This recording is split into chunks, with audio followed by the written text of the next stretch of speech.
class 11. Here we will be doing some of the questions and numerical examples which mostly comes in the exams for the chapter presentation of data. The first question which mostly comes is what is presentation of data? We have discussed this in the earlier videos, but still we are repeating it. Presentation of data is the systematic arrangements and the display of the data in the clear and the understanding form. This helps in better analysis and interpretations. Next question is, what are the different types of presenting data? There are three types, that is the textual, the tabular, and the diagrammatic presentation. Third question is, what is tabulation? Data arranged in rows and columns to make it easy and systematic to understand. Fourth question is, what are the parts of a table? The different parts of a table are table number, title, head note, column heading, row heading, body, footnote, and source. Fifth question is, what are the benefits of tabulation? Benefits of tabulation are simplifying the complex data, saving time and space, easy comparison, and helps in better analysis. The sixth question is, what is diagrammatic presentation of data? Diagrammatic presentation of data uses the diagrams like bar, pie, histogram to make the data visually attractive and easy to understand and compare. The seventh question is, name the different types of bar diagram. The different types of bar diagram are simple, multiple, component, and percentage bar diagram. The eighth question is, what is frequency polygon? Frequency polygon is the diagrammatic presentation of the frequency distribution. The midpoints of the class intervals and the frequency are used to plot the frequency polygon. Now we come to the multiple choice questions. So here the first question is, bar diagram is options are one-dimensional, two-dimensional, three-dimensional, none. So the answer will be one-dimensional. So bar diagram is a one-dimensional figure.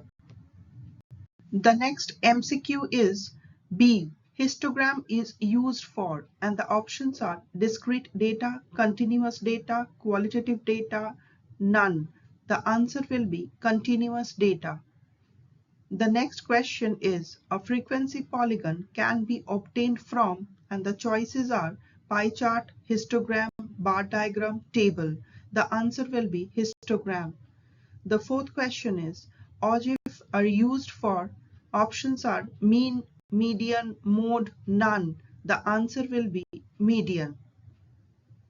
As we have already done some of the numerical examples in the previous videos, but still we'll be doing some of it here also. So now we will be doing question number 1, which is drawing a pie chart from the following data. So here a student's daily activity, time given in hours, is presented. So this question almost comes in every exam. So here the activity of a student is given. The activities are study, play, sleep, food, others, and the hours taken are also given. So hours are 8, 4, 6, 2, 4. Now from the previous table, we can see that the total hours is 8 plus 4 plus 6 plus 2 plus 4, which is 24 hours. Now we will have to convert the hours into the angles to draw the pie chart. So here we take the formula, which is the value by the total into 360 degree. So the first will be study. Study is 8. So 8 by total 24 into 360, which is coming up to 120 degree. In the same way, for play, it is 4 by 24 into 360, which is 60 degree. Sleep is equal to 6 by 24 into 360, which is 90 degree. Food is equal to 2 by 24 into 360 degree, which is 30 degree.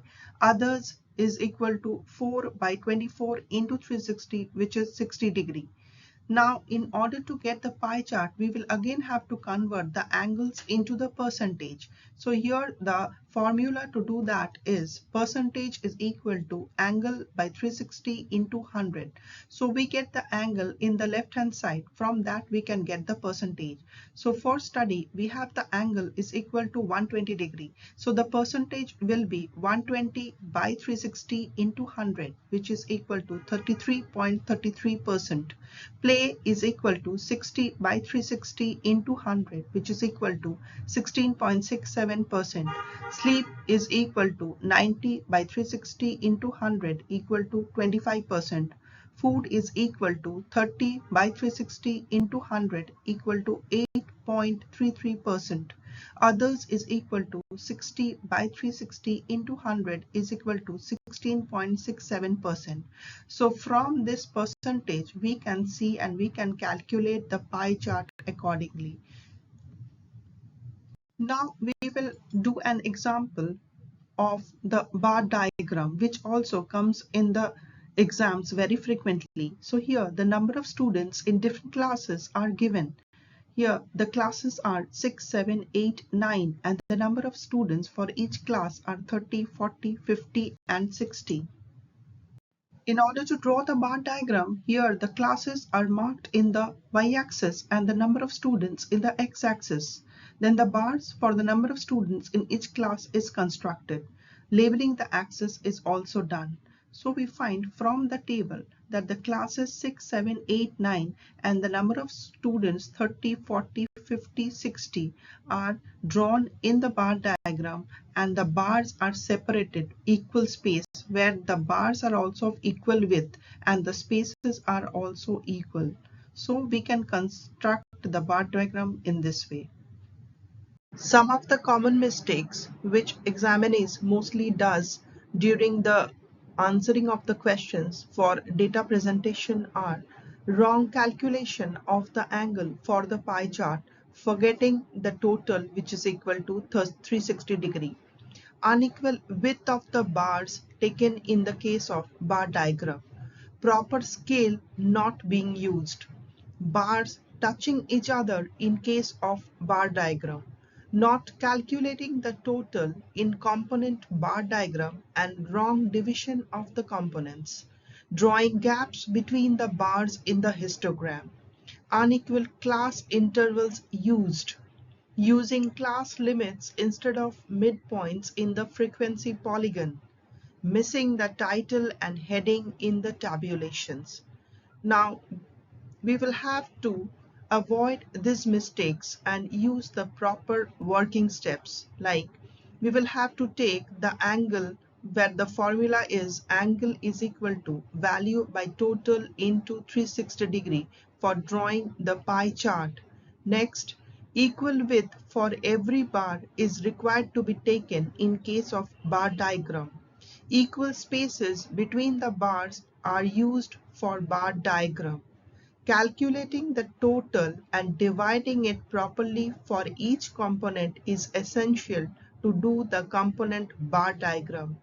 Next is no gaps is required in between the bars in drawing the histogram.